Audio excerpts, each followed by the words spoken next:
आखिर किस चीज का खौफ मंडरा रहा है RRR के ऊपर? यूक्रेन में किस नए तरह से एंजॉय करते नजर आए RRR के अभिनेता? कहानी के किस पहलू को भूल गए आखिर डायरेक्टर राजमौली? नमस्कार दोस्तों, बॉलीवुड स्टूडियोज में आपका स्वागत है और मैं हूं आपके साथ अनुष्का त्यागी।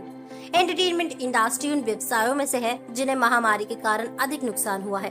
पहली और दूसरी कोविड लहर के बाद RRR और KGF चैप्टर 2 जैसी बड़ी फिल्में रिलीज वास्तव में अगला कदम उठाने को लेकर सतर्क रही हैं। और दोस्तों, अभी ये खतरनाक तीसरी लहर की स्थिति है जो दबाव बना रही है। कई स्वास्थ्य विज्ञान कह रहे हैं कि तीसरी लहर आना तय है।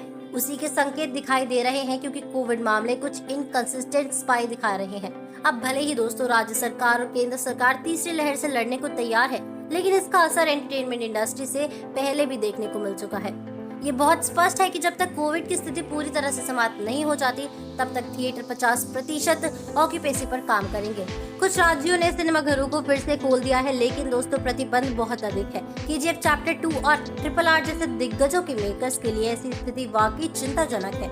कथित तौर पर वो अपने बड़े बजट की रिलीज को अगले साल तक ले जाने की योजना बना रही है। अब ऐसे राजमौली की महत्वाकांक्षी परियोजना RRR 13 अक्टूबर 2021 को रिलीज होने वाली है। निर्माता दशहरे के आसपास फिल्म को रिलीज करने के लिए अड़े हुए हैं, लेकिन तीसरी लहर के कारण दोस्तों फिलहाल कुछ कह नहीं सकते। दूसरी ओर KGF चैप्टर 2 की रिलीज की तारीख का खुलासा न करके सेफ खेल रहे हैं इस फिल्म के निर्माता। अंदरूनी सूत्रों के अनुसार दोस्तों निर्माता दिसंबर की रिलीज पर नजर गड़ाए हुए हैं। यदि मामले फिर से बढ़ते हैं तो फिल्म 2022 के मध्य में ट्रांसफर हो सकती है।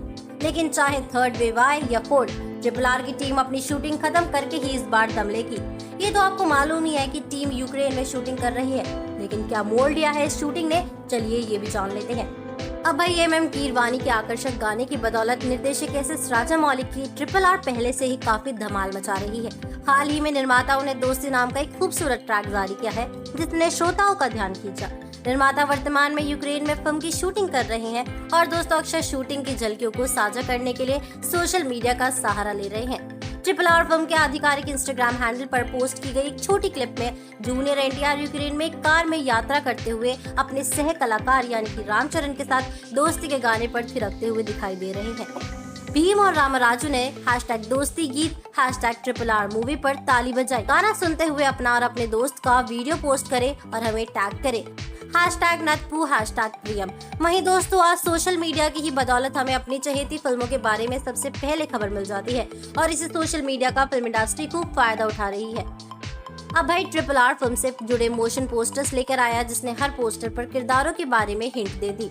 अब वहीं दोस्तों बिहाइंड द सीन शूट से दर्शकों को फिल्म के रहस्यों के बारे में पता लगा। जैसे फिल्म RRR के बारे में सब जानते ही हैं कि दोस्तों ये एक इतिहास के दो क्रांतिकारियों को एक क्रॉसओवर कहानी है। हाँ दोस्तों, वो क्रांतिकारी एक दूसरे से मिलते हैं, अपने उद्देश्य के बारे में एक दूसरे को बताते हैं और एक दूसरे की मदद करते हैं। लेकिन अभी भी कुछ ऐसे हैं हमारे दर्शक जानते ही होंगे कि आखिर फिल्म की कहानी का आइडिया आया कहां से और किसने RRR को बनाने की पहल की।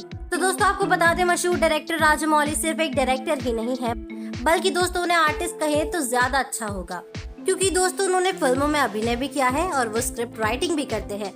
और दोस्तों कहते हैं एक आर्टिस्ट बनने के लिए हुनर होना जरूरी होता है और ये हुनर राजमौली को तो विरासत में मिला है।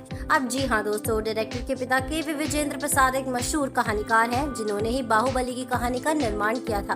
और दिलचस्प बात यह है कि RRR की कहानी भी डायरेक्टर के पिता ने ही लिखी है। लेकिन ये तो आप बिल्कुल जानना चाहोगे कि आखिर कैसे ये कहानी का जन्म हुआ। अब दोस्तों हर मर्ज की दवा होती है एक प्याली चाय। सर्दी हो तो अदरक वाली चाय पियो, थकान हो तो चाय पियो। और दोस्तों कोई बिग बजट फिल्म बनाने की तैयारी करनी हो तो भी बस एक कप चाय और आइडियाज आते जाए। अब ऐसा ही कुछ कहना है डायरेक्टर का, जिनके अनुसार हमारे क्रांतिकारी वीर अल्लूरी, सीताराम राजू और कोमाराम भीम कभी आपस में नहीं मिले, लेकिन क्या होता अगर दोनों की मुलाकात होती और बस फिर क्या था? एक क्रॉसओवर अपने पिता के साथ अपने स्टडीज में बैठे चाय के साथ लिख डाला आर्टिस्ट महोदय ने। अब शराब के दीवाने तो यूं ही बदनाम है, गाली नशा तो चाय में ही है। लेकिन एक बात जो खुद राजमौली और उनके पिता को शायद मालूम नहीं थी, या उनके रिसर्च टीम हमारी टीम से थोड़ी कच्ची थी, कि दोस्तों वीर क्रांतिकारी अल्लूरी सीताराम राजू और कोमाराम भीम दरअसल आपस में मिले थे। बता दो दोस्तों कि भीम राजू के फॉलोअर थे और उनको अपना आइडियल मानते थे। तो दोस्तों कुछ ऐसी ही थी सच्चाई और कुछ दमदार और इंस्पायरिंग होगी फिल्म की कहानी। अब आपकी क्या राय है इस फिक्शनल प्लॉट के बारे में हमें कमेंट्स में जरूर बताइएगा। साथ ही अगर वीडियो पसंद आई है तो लाइक और शेयर करना मत भूलिएगा। हमारी आज की राइटर है सुमन रावत।